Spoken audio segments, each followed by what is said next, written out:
savez, ce qui me brise le cœur chaque fois que j'ouvre la porte de mon cabinet, c'est de voir entrer des femmes magnifiques, intelligentes, accomplies, qui portent sur leurs épaules le poids invisible d'un attachement qui les dévore de l'intérieur, un lien émotionnel avec quelqu'un qui ne mérite plus une seule seconde de leur précieux temps, et pourtant elles restent là, prisonnières de leurs propres émotions, incapables de se libérer, comme si leur cœur était enchaîné à une personne qui est déjà partie depuis longtemps. Et moi, Boris Cyrulnik, après des décennies à étudier la résilience, le traumatisme et la capacité extraordinaire de l'être humain à se relever, je peux vous dire une chose avec une certitude absolue. Si vous ne comprenez pas aujourd'hui comment couper ce cordon invisible qui vous relie à cette personne, vous allez continuer à souffrir, à perdre votre énergie vitale, votre joie, votre capacité à aimer à nouveau. Et le pire, c'est que pendant que vous restez figé dans ce passé douloureux, la vie continue de défiler devant vous sans que vous puissiez vraiment en profiter. Laissez-moi vous raconter quelque chose que je vois pratiquement tous les jours dans mon travail. Une femme entre dans mon bureau, elle a peut-être 50 ans, peut-être 55.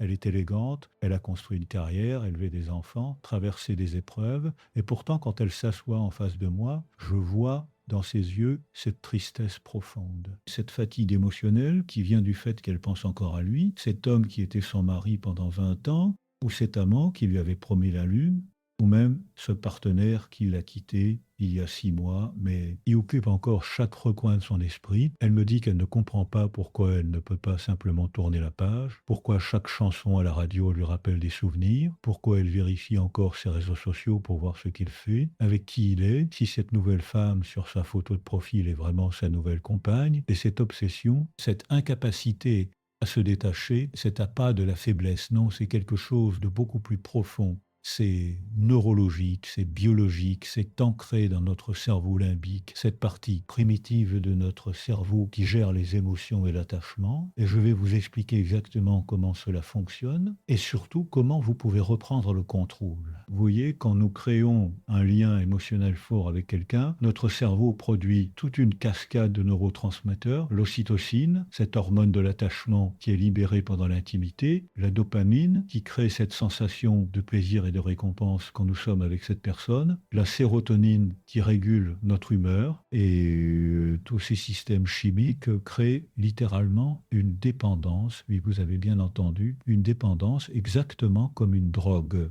Et quand cette personne disparaît de votre vie, votre cerveau entre en état de manque comme un toxicomane privé de sa substance. Et c'est pour cela que vous ressentez cette douleur physique dans la poitrine, cette anxiété constante, cette incapacité à vous concentrer sur autre chose. Ce n'est pas dans votre tête, c'est réel, c'est physiologique. Et comprendre cela est la première étape pour vous en libérer. Mais avant d'aller plus loin, j'aimerais que vous fassiez quelque chose pour moi si ce que je vous dis résonne en vous, si vous sentez que ces mots touchent quelque chose de profond dans votre expérience. Abonnez-vous à cette chaîne maintenant, parce que je vais partager avec vous des décennies de recherche, d'expériences cliniques, de compréhension intime de la psyché humaine. Et je ne veux pas que vous manquiez une seule de ces conversations. Nous sommes entre nous ici, dans cet espace où je peux vous parler avec honnêteté, sans jugement, avec toute la tendresse et le respect que vous méritez. Alors cliquez sur ce bouton. Rejoignez cette communauté de femmes extraordinaires qui ont décidé de reprendre leur pouvoir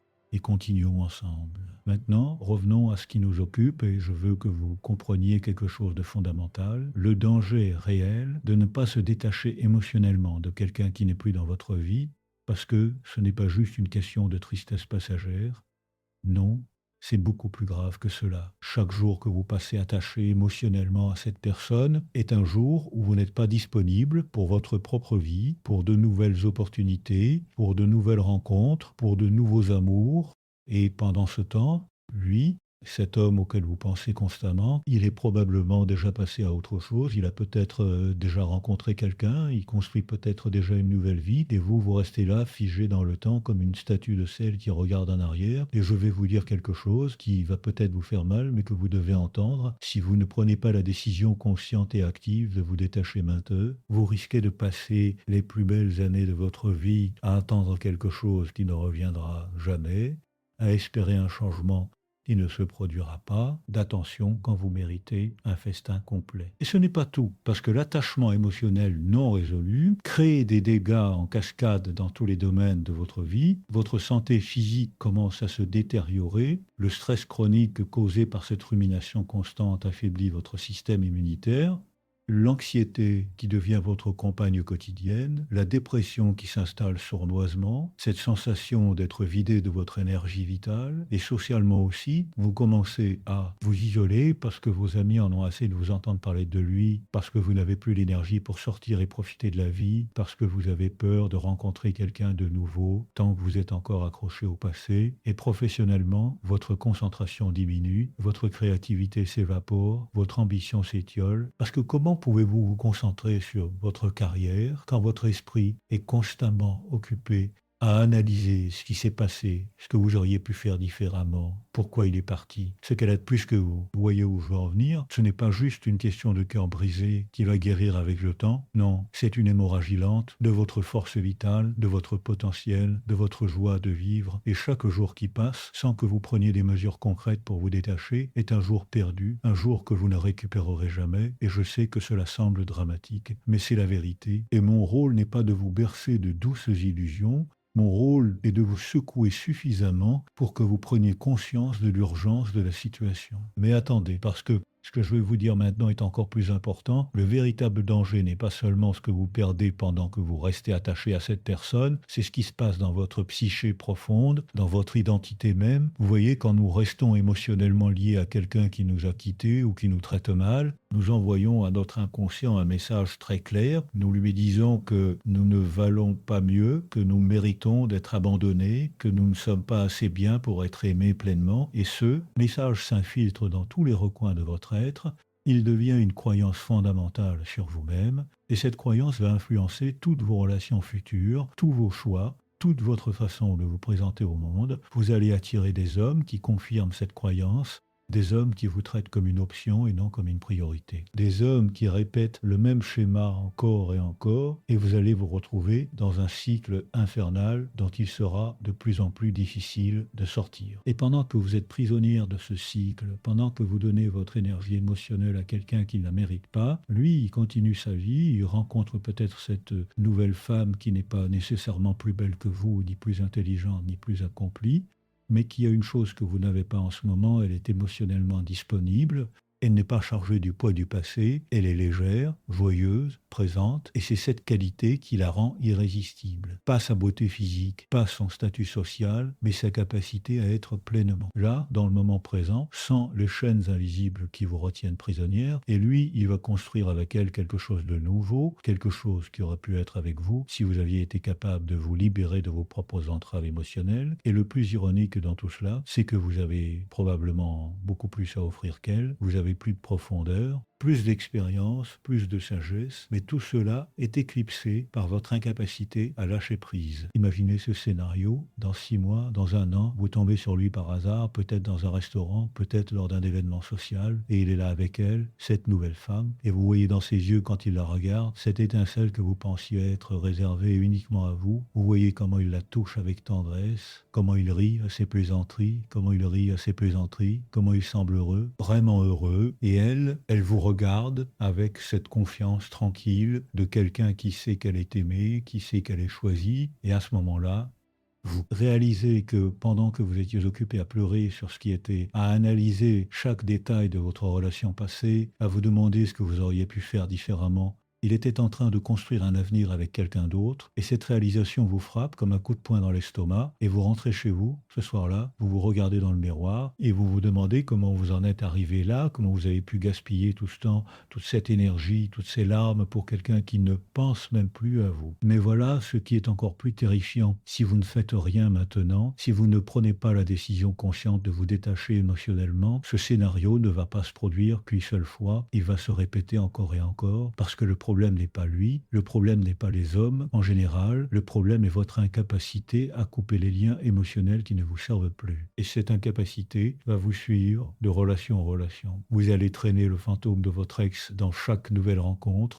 vous allez comparer chaque nouvel homme à Lui, vous allez avoir peur de vous investir pleinement, de crainte d'être à nouveau blessé, et paradoxalement, cette peur va créer exactement ce que vous craignez. Parce que les hommes sentent quand une femme n'est pas vraiment disponible, ils sentent quand il y a encore quelqu'un d'autre dans le tableau, même si c'est juste un fantôme du passé, et cela les fait fuir. Pas parce qu'ils sont lâches, mais parce que personne ne veut être en compétition avec un souvenir, personne ne veut être la deuxième place dans le cœur de quelqu'un. Et vous savez, ce qui me met vraiment en colère, ce qui me révolte profondément, c'est que pendant que vous vous consumez dans ce attachement toxique, pendant que vous donnez votre pouvoir à quelqu'un qui ne le mérite pas, il y a quelque part un homme merveilleux qui cherche exactement quelqu'un comme vous, un homme qui apprécierait votre intelligence, votre profondeur, votre résilience, mais il ne peut pas vous trouver parce que vous n'êtes pas disponible. Pas physiquement peut-être, mais émotionnellement, vous êtes ailleurs, vous êtes dans le passé, vous êtes avec. Lui, et cet homme merveilleux, va finir par trouver quelqu'un d'autre. Quelqu'un qui est prêtre, quelqu'un qui a fait le travail de guérison,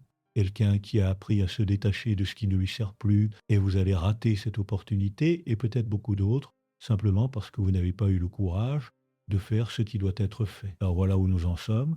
Vous êtes à un carrefour. D'un côté, il y a le chemin familier de la souffrance, de l'attachement, de l'espoir que les choses vont changer, que lui va changer, qu'il va se rendre compte de ce qu'il a perdu et revenir en rampant. Mais je vais vous dire quelque chose. Même s'il revenait, même s'il frappait à votre porte demain, vous suppliant de lui donner une autre chance, si vous n'avez pas fait le travail de vous détacher émotionnellement, si vous n'avez pas guéri cette blessure, si vous n'avez pas récupéré votre pouvoir, vous allez simplement répéter le même cycle, les mêmes problèmes, les mêmes dynamiques toxiques, parce que le problème fondamental n'aura pas été résolu. De l'autre côté, il y a un chemin moins familier, plus difficile au début, c'est le chemin de la libération, du détachement conscient, de la récupération de votre pouvoir personnel, et ce chemin mène à une version de vous-même que vous avez peut-être oublié, une femme forte, confiante, qui sait ce qu'elle vaut et qui n'accepte rien de moins que ce qu'elle mérite. Maintenant, je vais vous donner les outils concrets pour emprunter ce deuxième chemin, parce que comprendre intellectuellement qu'il faut se détacher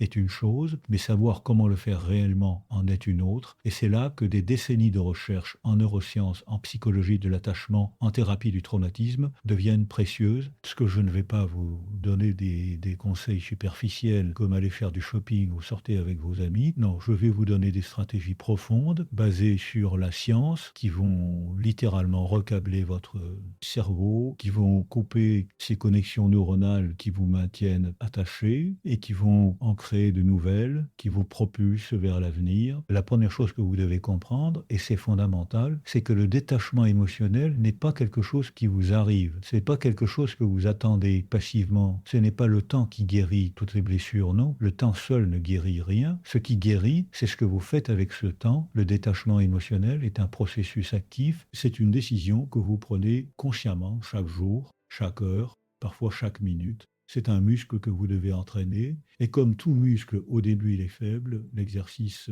difficile, douloureux même, mais avec la pratique, il devient plus fort. Et ce qui était difficile au début devient de plus en plus facile. Alors commençons par le commencement. La toute première étape pour se détacher émotionnellement de quelqu'un est de comprendre la nature exacte de votre attachement. Parce que tous les attachements ne sont pas créés égaux. Il y a l'attachement sécure, qui est sain, qui vous permet d'aimer quelqu'un tout en maintenant votre autonomie, votre identité, votre bien-être, où vous avez constamment besoin de réassurance, où vous avez peur de l'abandon, où votre estime de vous-même dépend de l'attention que l'autre vous donne. Et il y a l'attachement évitant. Vous gardez les gens à distance par peur de la vulnérabilité. Et enfin, il y a l'attachement désorganisé, qui est un mélange chaotique des deux précédents. Et pour la plupart des femmes qui ont du mal à se détacher, le problème vient d'un attachement anxieux, souvent créé dans l'enfance par des parents qui étaient inconsistants dans leur affection, qui étaient parfois présents et aimants, parfois distants et critiques. Et cet attachement anxieux crée un pattern où vous êtes attiré par des hommes émotionnellement indisponibles parce que inconsciemment, vous essayez de résoudre ce vieux conflit, vous essayez de gagner l'amour de quelqu'un qui est difficile à atteindre, exactement comme vous essayez de gagner l'amour de ce parent inconsistant. Alors prenez un moment, vraiment, arrêtez-vous et réfléchissez à votre relation avec cette personne dont vous essayez de vous détacher. Était-il émotionnellement disponible ou était-il distant, vous donnant juste assez d'attention pour vous garder accroché, mais jamais assez pour vous sentir vraiment sécurisé? Est-ce que vous vous sentiez constamment anxieuse dans cette relation? constamment en train d'analyser ses messages, ses comportements, ses humeurs? Est-ce que vous adaptiez constamment votre comportement pour essayer de le garder heureux, pour éviter qu'il ne parte? Et si la réponse est oui à ces questions, alors vous devez comprendre que ce n'est pas vraiment lui que vous aimez, c'est le sentiment de validation que vous obtenez quand il vous donne de l'attention, c'est cette montée de dopamine quand il vous envoie un message après des jours de silence, c'est ce soulagement temporaire de l'anxiété quand il vous dit qu'il vous aime, mais cela n'est pas de l'amour et reconnaître cette distinction est absolument crucial. Une fois que vous avez compris la nature de votre attachement, la deuxième étape est de créer ce que j'appelle une rupture cognitive, c'est-à-dire interrompre consciemment les patterns de pensée qui maintiennent l'attachement. Vous voyez, votre cerveau a créé des autoroutes neuronales, des chemins bien établis que vos pensées empruntent automatiquement.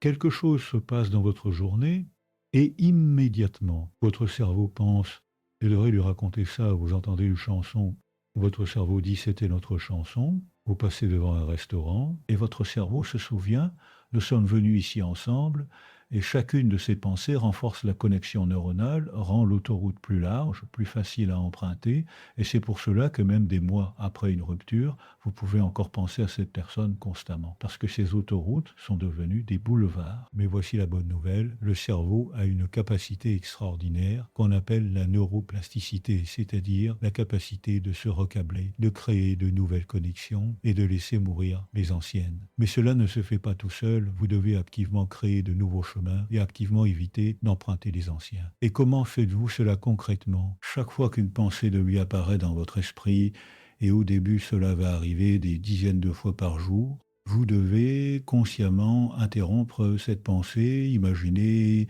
littéralement un panneau stop rouge dans votre esprit. Dites-vous à voix haute si nécessaire: stop, je ne vais pas dans cette direction. Et puis immédiatement, et c'est crucial, redirigez votre attention vers quelque chose d'autre, quelque chose de concret, de présent. Peut-être la sensation de vos pieds sur le sol, peut-être les sons autour de vous, peut-être une tâche que vous devez.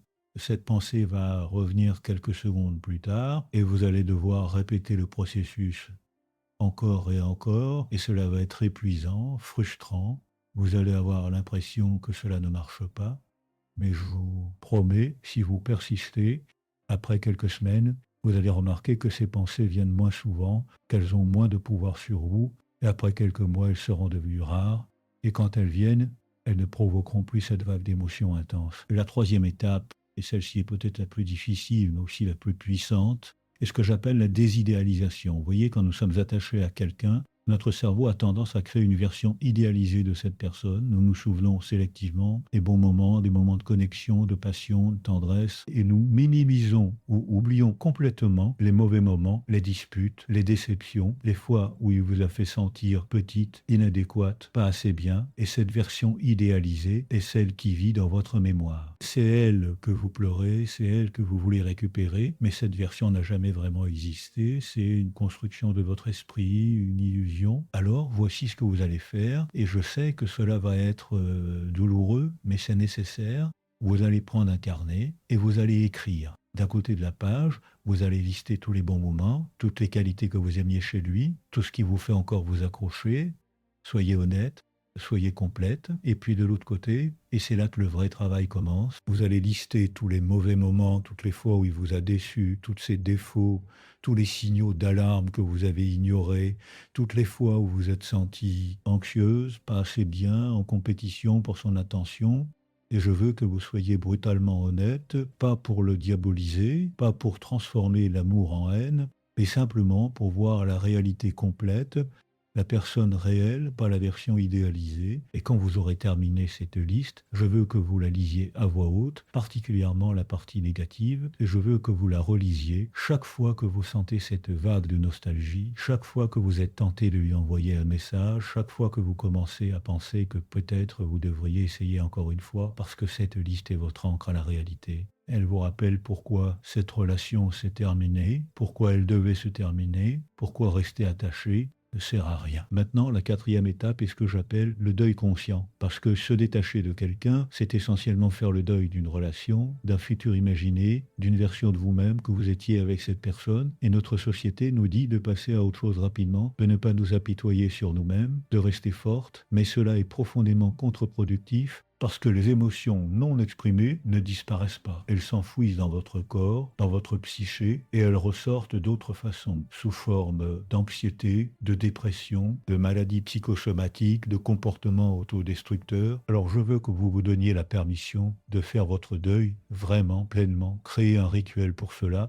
Peut-être que c'est 15 minutes chaque soir, vous vous asseyez dans un endroit tranquille et vous permettez à toutes les émotions de venir, la tristesse, la colère, la peur, le regret, et vous les laissez vous traverser sans jugement, sans essayer de les arrêter, sans vous dire que vous devriez être plus forte, pleurer si vous avez besoin de pleurer, crier dans un oreiller si vous avez besoin de crier, écrivez des lettres que vous n'enverrez jamais, émotions, un espace pour exister, parce que c'est seulement en les accueillant pleinement qu'elles peuvent finalement se dissoudre. Mais voici ce qui est important, et écoutez-moi bien.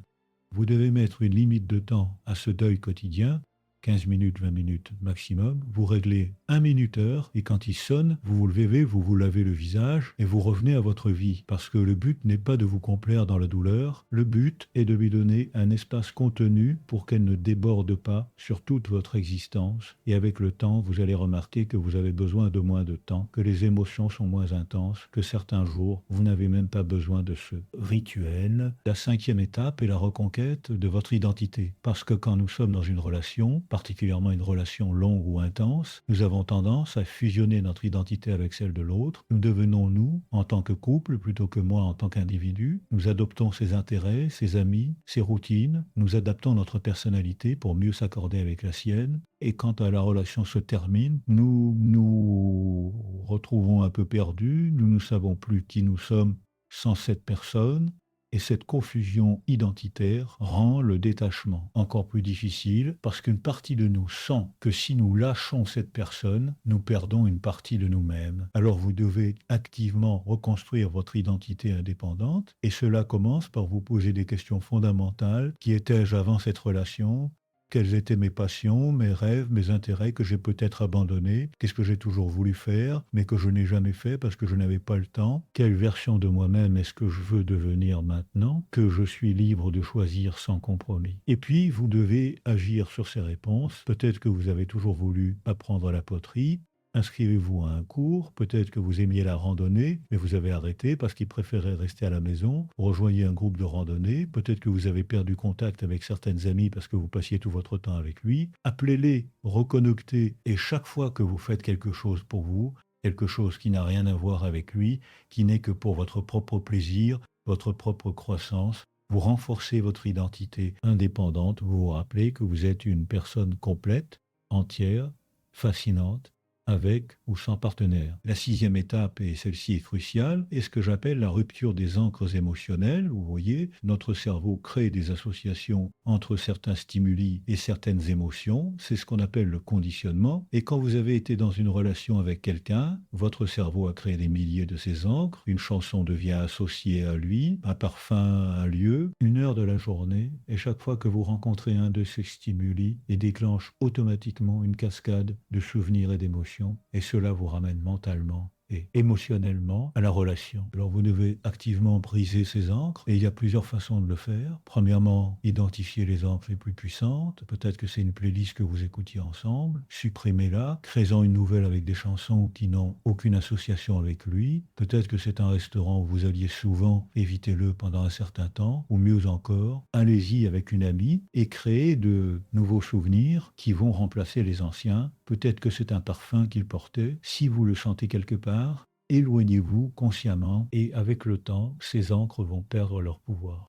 Deuxièmement, créez de nouvelles ancres positives qui n'ont rien à voir avec lui. Trouvez un nouveau café où vous allez chaque matin, créez une nouvelle routine matinale, découvrez de nouveaux endroits dans votre ville et associez ces lieux et ces expériences à votre nouvelle vie, à votre nouveau vous, parce que chaque nouvelle ancre positive que vous créez dilue le pouvoir des anciennes. La 7e étape est peut-être la plus contre-intuitive, mais aussi l'une des plus puissantes, c'est la pratique de la gratitude pour la relation et pour sa fin. Je sais que cela peut sembler étrange. Pourquoi seriez-vous reconnaissante pour quelque chose qui vous a fait souffrir? Mais écoutez-moi, la gratitude n'est pas de l'approbation. Ce n'est pas dire que ce qui s'est passé était bien ou juste. C'est simplement reconnaître que même les expériences douloureuses nous apportent quelque chose, elles nous enseignent, elles nous font grandir, elles nous montrent ce que nous ne voulons plus. accepter dans notre vie. Alors prenez un moment et demandez-vous qu'est-ce que cette relation m'a appris sur moi-même, qu'est-ce qu'elle m'a appris sur ce que je veux et ce que je ne veux pas dans une relation, comment suis-je devenue plus forte, plus sage, plus consciente grâce à cette expérience. Et puis aussi difficile que cela puisse être, demandez-vous qu'est-ce que la fin de cette relation m'a offert, demandez-vous qu'est-ce que la fin de cette relation m'a offert, quelle liberté, quelles opportunités, quelle croissance, et quand vous pouvez trouver, ne serait-ce qu'une once de gratitude pour cette expérience, quelque chose de magique se produit. La douleur commence à se transformer, elle n'est plus juste de la souffrance inutile, elle devient une initiation, un passage vers une version plus évoluée de vous-même, et cette réinterprétation change tout, parce que maintenant, vous n'êtes plus une victime de ce qui s'est passé, vous êtes une héroïne qui a traversé une épreuve et en est ressortie euh, transformé. Vous savez, je pense souvent à mes patients qui ont vécu des pires traumatismes imaginables, des rescapés de la guerre, des survivants de la Shoah, des enfants qui ont grandi dans des conditions inhumaines. Et ce que j'ai découvert dans les recherches sur la résilience, c'est que ceux qui s'en sortent le mieux ne sont pas ceux qui nient la douleur ou qui prétendent que tout va bien, ce sont ceux qui trouvent un sens dans leur souffrance, qui l'intègrent dans leur histoire personnelle d'une manière qui leur donne du pouvoir plutôt que de les diminuer.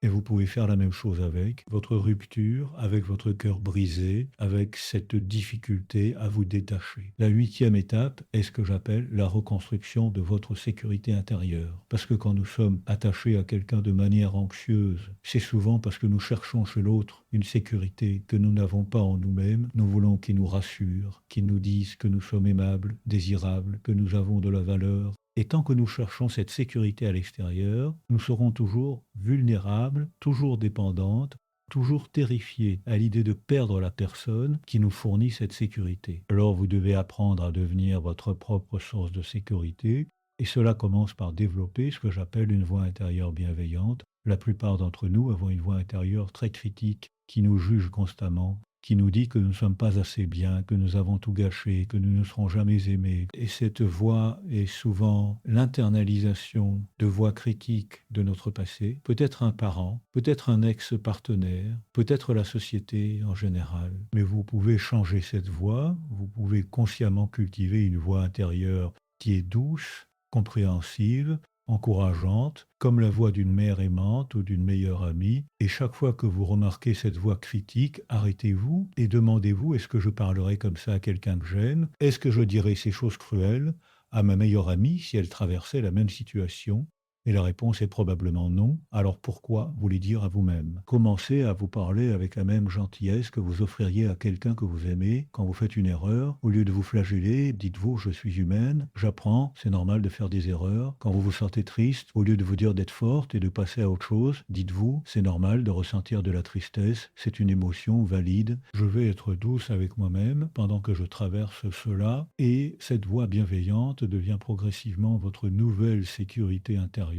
Vous n'avez plus besoin de quelqu'un d'autre. Vous vous rassurez parce que vous pouvez vous rassurer vous-même. La neuvième étape est la pratique de ce que j'appelle la présence radicale, parce que l'attachement vit dans le passé et dans le futur. Vous ruminez sur ce qui s'est passé, vous vous projetez dans ce qui pourrait être, mais vous n'êtes jamais vraiment ici, maintenant, dans ce moment présent. Et c'est le moment présent qui est la seule réalité. Le passé est terminé, il n'existe plus que dans votre mémoire. Le futur n'est pas encore arrivé, il n'existe que dans votre imagination. Tout ce qui existe vraiment, alors vous devez apprendre à ancrer votre conscience dans le présent, et il y a de nombreuses pratiques pour cela, la méditation bien sûr, mais aussi des choses plus simples. Quand vous mangez, mangez vraiment, sentez les saveurs, les textures, la température, au lieu de manger mécaniquement pendant que votre esprit est ailleurs. Quand vous marchez, sentez vos pieds toucher le sol, sentez l'air sur votre peau, remarquez les couleurs autour de vous, au lieu de marcher en pilote automatique pendant que vous ruminez. Et chaque fois que vous vous surprenez à penser à lui, à revivre le passé ou à imaginer des scénarios futurs, ramenez-vous doucement au présent. Qu'est-ce que je vois en ce moment? Qu'est-ce que j'entends? Qu'est-ce que je sens? Et avec la pratique, vous allez découvrir que le moment présent est en fait un refuge. C'est un endroit où la douleur du passé et l'anxiété du futur ne peuvent pas vous atteindre. Et plus vous passez de temps dans le présent, moins vous êtes attaché au passé. La dixième étape, et nous commençons maintenant à entrer dans un territoire vraiment transformateur, elles ne se sentent plus sensuelles, Elles ont peur de leur propre corps parce qu'il est rempli de souvenirs de lui. Mais votre sexualité ne lui appartient pas, elle ne lui a jamais appartenu, elle est à vous, c'est votre force vitale, votre énergie créative, votre pouvoir personnel, et vous devez la récupérer, et cela commence par reconnecter avec votre corps d'une manière qui n'a rien à voir avec lui ou avec n'importe quel homme. Peut-être que c'est à travers la danse, bougez votre corps pour le plaisir du mouvement, sentez votre propre sensualité sans qu'elle soit dirigée vers quelqu'un d'autre. Peut-être que c'est à travers le yoga ou d'autres pratiques corporelles qui vous aident à habiter votre corps.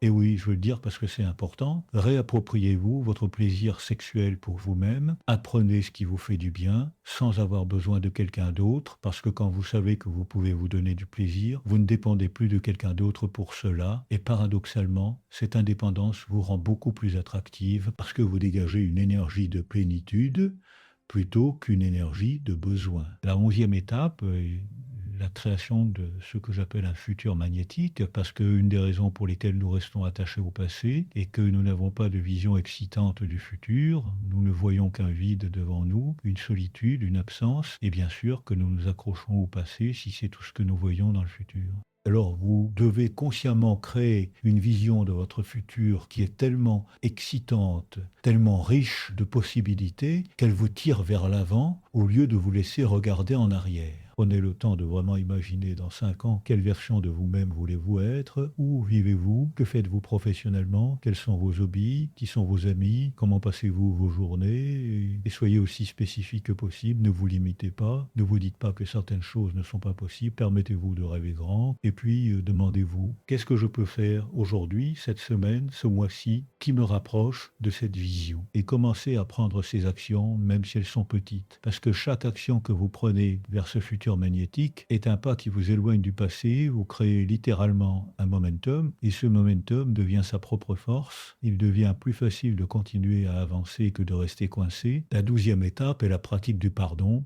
et attention, je ne parle pas de pardonner dans le sens de dire que ce qu'il a fait était acceptable. Je ne parle pas de renouer contact ou de lui donner une autre chance. Je parle du pardon comme un acte de libération pour vous-même, parce que tant que vous gardez de la rancœur, de la colère, du ressentiment, vous restez lié à lui. Ces émotions sont comme des chaînes qui vous attachent à cette personne, et le pardon, c'est simplement décider de lâcher ces chaînes. Alors comment pardonnez-vous? Cela commence par comprendre que les gens font de leur mieux avec les ressources émotionnelles et psychologiques qu'ils ont à un moment donné. Cela ne veut pas dire que leur mieux était suffisant, cela ne veut pas dire que vous devez accepter un comportement inacceptable, mais cela veut dire reconnaître que lui aussi était probablement blessé, probablement perdu, probablement incapable de vous donner ce que vous méritiez, non pas parce qu'il était méchant, mais parce qu'il n'avait pas la capacité. Et puis, vous devez aussi vous pardonner vous-même pour toutes les fois où vous avez ignoré les signaux d'alarme, pour toutes les fois où vous avez accepté moins que ce que vous méritiez, pour toutes les erreurs que vous pensez avoir faites, parce que vous aussi, vous faisiez de votre mieux avec ce que vous saviez à l'époque, et vous méritez autant de compassion que n'importe qui d'autre. La 13e étape, et nous entrons maintenant dans les aspects plus profonds du travail, est ce que j'appelle la guérison des blessures d'attachement originelles, parce que, comme je l'ai mentionné plus tôt, la difficulté à se détacher d'une relation adulte est souvent enracinée dans des blessures beaucoup plus anciennes, des blessures de l'enfance, et tant que ces blessures ne sont pas guéries, vous allez continuer à répéter les mêmes patterns. Alors vous devez faire le travail de retourner dans votre histoire personnelle et de comprendre d'où vient ce style d'attachement anxieux. Peut-être que c'était un parent qui était physiquement présent mais émotionnellement absent. Peut-être que c'était un parent qui vous aimait mais de manière conditionnelle, seulement quand vous étiez sage, seulement quand vous réussissiez. Peut-être que c'était un parent qui était inconsistant, chaleureux un jour et froid le lendemain. Et cet enfant que vous étiez a appris que l'amour n'était pas sûr, que les gens partent, que vous devez travailler dur pour mériter l'affection. Et cet enfant vit toujours en vous, et c'est souvent cet enfant qui s'accroche désespérément à cette relation adulte, qui a peur d'être abandonné, qui pense qu'elle n'est pas assez bien, alors vous devez faire un travail de reparentage, vous devez donner à cet enfant intérieur ce qu'elle n'a pas reçu à l'époque, la sécurité, l'amour inconditionnel, la validation. Imaginez-vous enfant, voyez-la clairement, et puis imaginez votre vous, adulte, s'approcher d'elle, la prendre dans vos bras, lui dire tout ce qu'elle avait besoin d'entendre, aimer, tu es en sécurité, tu es assez, tu n'as rien à prouver, je serai toujours là pour toi. Et faites cet exercice régulièrement parce que cet enfant intérieur a besoin de beaucoup de réassurance avant de vraiment croire qu'elle est en sécurité. Mais quand elle commence à se sentir en sécurité, quelque chose de profond change en vous. Vous n'avez plus ce besoin désespéré de vous accrocher aux autres parce que vous avez enfin la sécurité que vous cherchiez en vous-même. La 14e étape est la pratique de ce que j'appelle l'exposition progressive. Parce que une partie du détachement implique de vous exposer progressivement aux choses qui déclenchent des émotions liées à cette personne. Mais dans un contexte sûr et contrôlé, c'est similaire à la thérapie d'exposition qu'on utilise pour les phobies. Si vous avez peur des araignées, vous commencez par regarder des photos d'araignées, puis des vidéos, puis peut-être une araignée dans un terrarium. Et progressivement, votre système nerveux apprend que les araignées ne sont pas dangereuses et la peur diminue. De la même manière, si certains lieux, certaines chansons, certaines activités déclenchent des souvenirs douloureux de lui, au lieu de les éviter complètement pour toujours, vous pouvez progressivement vous y exposer dans un contexte différent. Par exemple, si vous aimiez aller dans un certain parc ensemble et maintenant vous l'évitez parce que c'est trop douloureux, créez de nouveaux souvenirs dans ce lieu et progressivement, le parc ne sera plus associé uniquement à lui, il sera associé à des moments agréables avec votre ami, à votre force de reprendre des espaces pour vous-même. Et c'est important parce que sinon, vous finissez par rétrécir votre vie, vous évitez de plus en plus d'endroits, d'activités, de chansons, et votre monde devient de plus en plus petit, alors que le but est exactement l'inverse. Le but est d'élargir votre monde, de récupérer tous ces espaces et de les remplir de nouvelles expériences. La 15e étape est la cultivation de ce que j'appelle une communauté de soutien. Parce que nous ne sommes pas faits pour traverser les épreuves seuls, nous sommes des êtres sociaux, nous avons besoin de connexion, de soutien,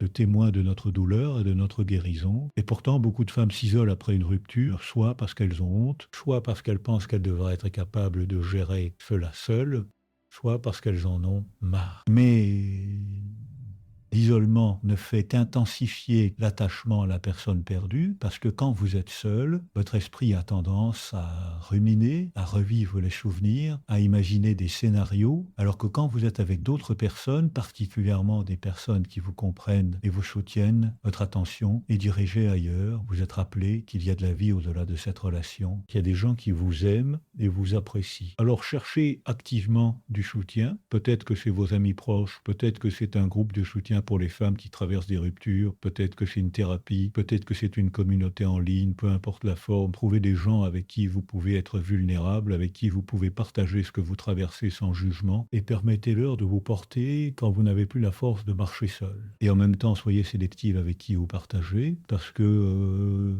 tout le monde n'a pas la capacité de tenir l'espace pour votre douleur. Certaines personnes vont minimiser ce que vous ressentez, vous dire de passer à autre chose, vous donner des conseils superficiels, et ces interactions peuvent en fait aggraver votre douleur. Alors choisissez des personnes qui peuvent vraiment vous écouter, qui peuvent valider vos émotions, tout en vous encourageant doucement vers la guérison. La 16e étape est la pratique de ce que j'appelle la transmutation de l'énergie, parce que tout cet amour que vous aviez pour cette personne, toute cette énergie émotionnelle que vous investissiez dans la relation, elle ne disparaît pas quand la relation se termine, elle est toujours là, cette capacité d'amour, cette intensité émotionnelle, cette passion.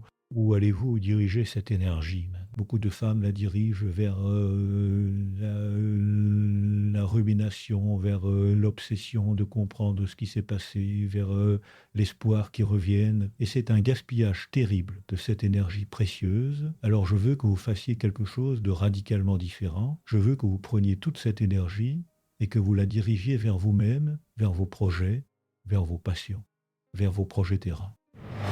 Peut-être que vous avez toujours voulu écrire un livre, commencez maintenant. Peut-être que vous avez toujours voulu voyager quelque part, planifier ce voyage. Peut-être que vous avez toujours voulu apprendre une nouvelle compétence. Inscrivez-vous à un cours et mettez dans ces projets toute l'intensité, toute la passion que vous mettiez dans votre relation. Vous allez découvrir que vous êtes capable de créer, de grandir, de vous transformer d'une manière que vous n'auriez jamais imaginée. Et cette découverte va changer fondamentalement votre relation à vous-même et aux autres. La 17e étape est la redéfinition de ce que signifie l'amour. Parce que souvent, particulièrement si nous avons grandi avec des modèles dysfonctionnels, nous confondons l'amour avec l'intensité, avec le drame, avec la douleur. Nous pensons que si une relation est facile, si elle est paisible, alors ce n'est pas vraiment de l'amour. Nous pensons que l'amour doit faire mal, qu'il doit nous consumer, qu'il doit nous rendre folles d'anxiété, mais cela n'est pas de l'amour.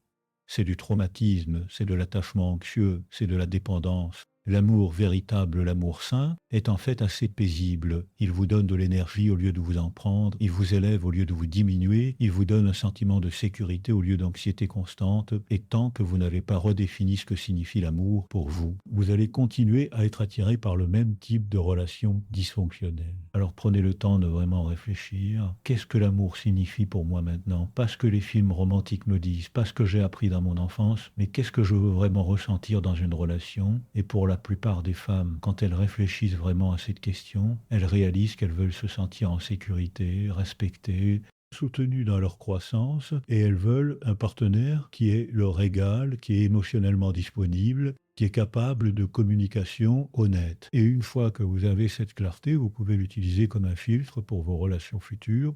Vous pouvez vous demander, est-ce que cette personne me donne ce que j'ai défini comme l'amour véritable? Ou est-ce que je retombe dans le vieux pattern de confondre intensité avec amour?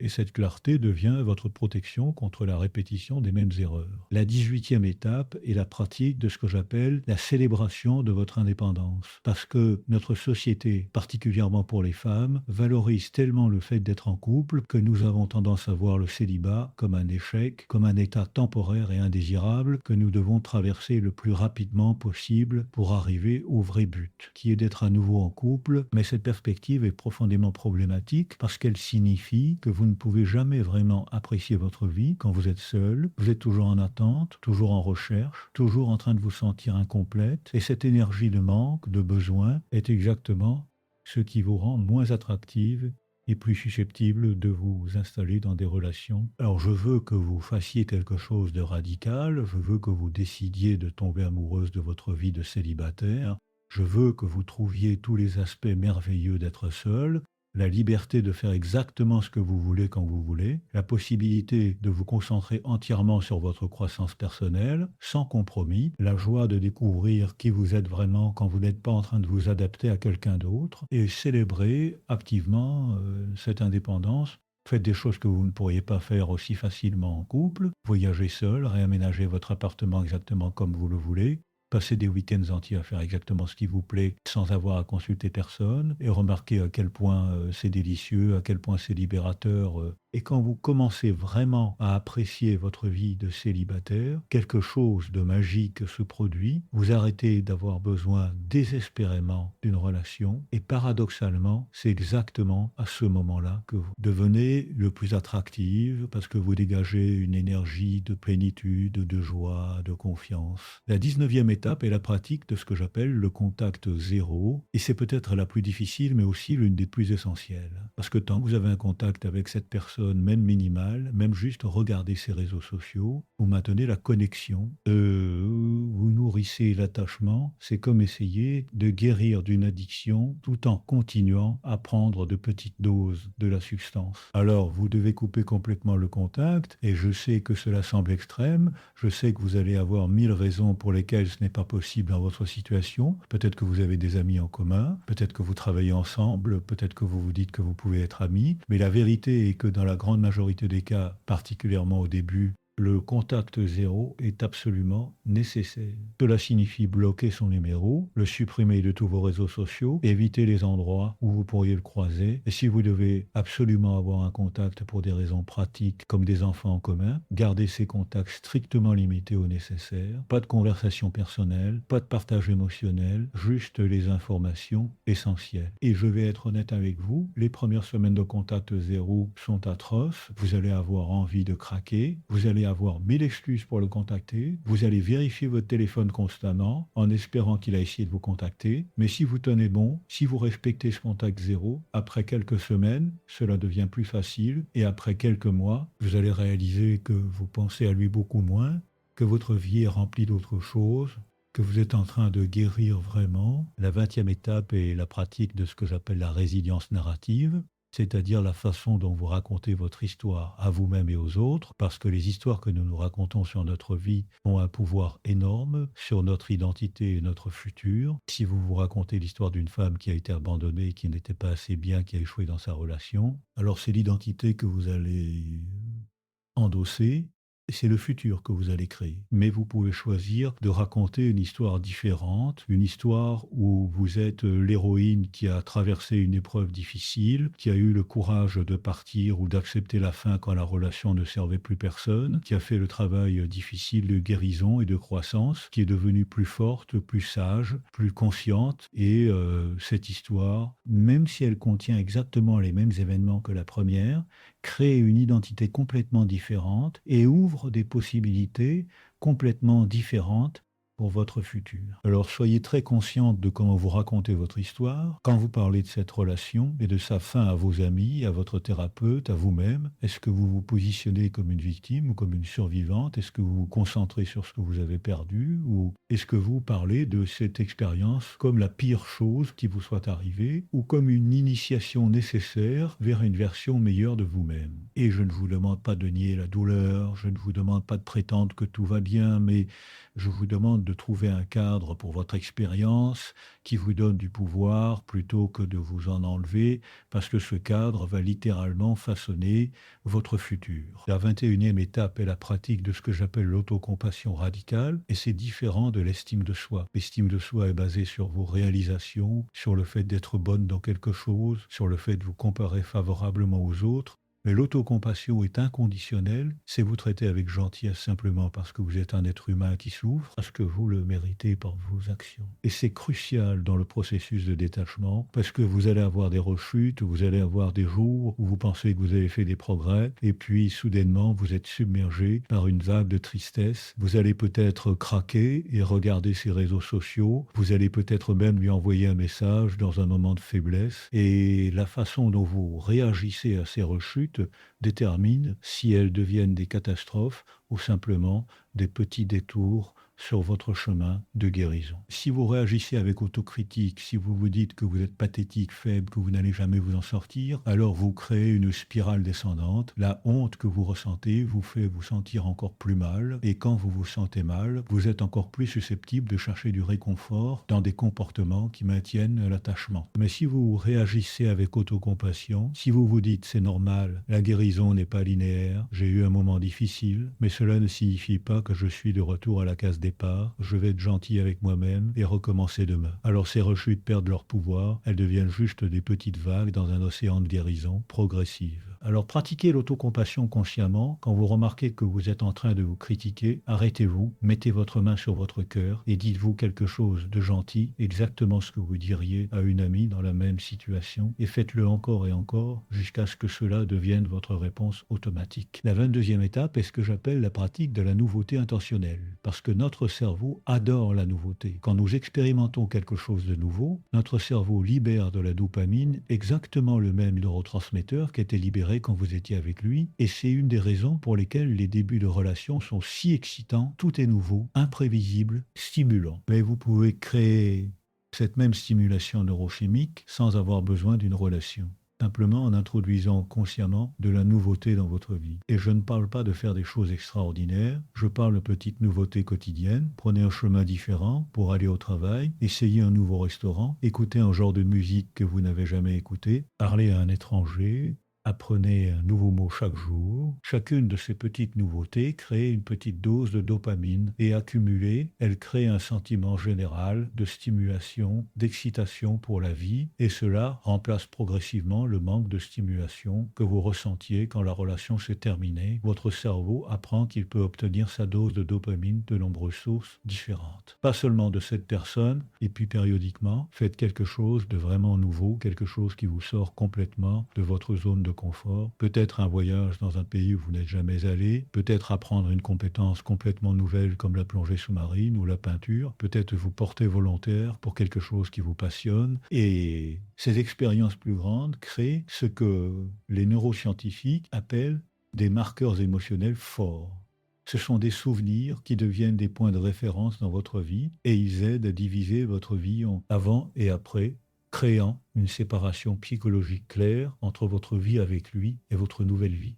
La 23e étape est la cultivation de ce que j'appelle une spiritualité personnelle. Et attention, je ne parle pas nécessairement de religion, bien que si vous êtes religieuse, cela peut certainement être une ressource. Je parle d'un sens de connexion à quelque chose de plus grand que vous-même, quelque chose qui donne un sens et un but à votre vie, au-delà des relations personnelles. Parce que quand toute votre identité et votre sens de but sont investis dans une relation, quand cette relation se termine, vous vous retrouvez dans un vide existentiel, vous vous demandez quel est le sens de tout cela, pourquoi vous devriez continuer. Mais si vous avez une connexion à quelque chose de plus grand, que ce soit la nature, l'art, une cause sociale, une pratique spirituelle, alors même quand une relation se termine, vous avez toujours ce fil qui vous relie au sens. Alors explorer différentes façons de cultiver cette connexion. Peut-être que c'est passer du temps dans la nature et ressentir votre connexion à l'écosystème vivant. Peut-être que c'est une pratique de méditation qui vous aide à accéder à une conscience plus profonde. Peut-être que c'est vous engager dans une cause qui vous passionne et sentir que vous contribuez à quelque chose d'important. Peut-être que c'est créer de l'art et sentir que vous canalisez quelque chose qui vous dépasse. Et cette connexion spirituelle, quelle que soit la forme qu'elle prend pour vous, devient une ancre, un point stable dans votre vie qui ne dépend pas des circonstances externes, pas de si vous êtes en couple ou célibataire, pas de si vous êtes heureuse ou triste. C'est juste là constante, vous rappelant que vous faites partie de quelque chose de beaucoup plus vaste. La 24e étape est la pratique de ce que j'appelle la générosité stratégique. Et par cela, je veux dire diriger votre attention et votre énergie vers aider les autres. Parce que quand nous sommes coincés dans notre propre douleur, notre monde rétrécit, tout tourne autour de nous, de notre souffrance, de notre situation. Mais quand vous sortez de vous-même et que vous vous concentrez sur aider quelqu'un d'autre, quelque chose de remarquable se produit. Votre propre douleur diminue. Pas parce qu'elle n'est pas réelle, mais parce que vous réalisez que vous n'êtes pas seul dans la souffrance, que d'autres personnes traversent des épreuves difficiles, peut-être même plus difficiles. Vous avez encore quelque chose à offrir. Alors trouver des moyens de contribuer, peut-être que c'est du bénévolat dans une cause qui vous tient à cœur, peut-être que c'est simplement être vraiment présente pour une amie qui traverse une période difficile, peut-être que c'est partager votre propre expérience pour aider d'autres femmes qui traversent des ruptures, et chaque fois que vous faites cela, vous renforcez votre sens de but. Votre sens de valeur, qui n'est pas lié à être aimé par un homme, mais à votre capacité de contribuer, de faire une différence. Et il y a aussi un bénéfice neurochimique quand nous aidons les autres. Notre cerveau libère de l'ocytocine, de la sérotonine, des endorphines, tous les neurotransmetteurs du bien-être. C'est ce qu'on appelle le helper's high, l'euphorie de l'aidant. Alors vous créez littéralement un état de bien-être en vous concentrant sur les autres plutôt que sur votre propre douleur. La 25e étape est la redécouverte de votre propre compagnie parce que beaucoup de femmes réalisent qu'elles ne savent pas comment être seules. Elles ont toujours eu besoin de quelqu'un, d'un partenaire, d'amis, de la télévision, de leur téléphone, n'importe quoi pour remplir le silence, pour éviter d'être seule avec elles-mêmes. Et cette incapacité à être seul est souvent à la racine de l'attachement anxieux. Parce que si vous ne pouvez pas supporter votre propre compagnie, vous allez désespérément vous accrocher à n'importe qui est prêt à vous tenir compagnie. Peu importe s'il vous traite bien ou mal, peu importe si la relation est saine ou toxique, parce que n'importe quoi semble mieux que d'être seul. Alors vous devez apprendre à apprécier votre propre compagnie, et cela commence par passer du temps délibérément seul, sans distraction. Éteignez votre téléphone, éteignez la télévision, ne faites rien de particulièrement productif.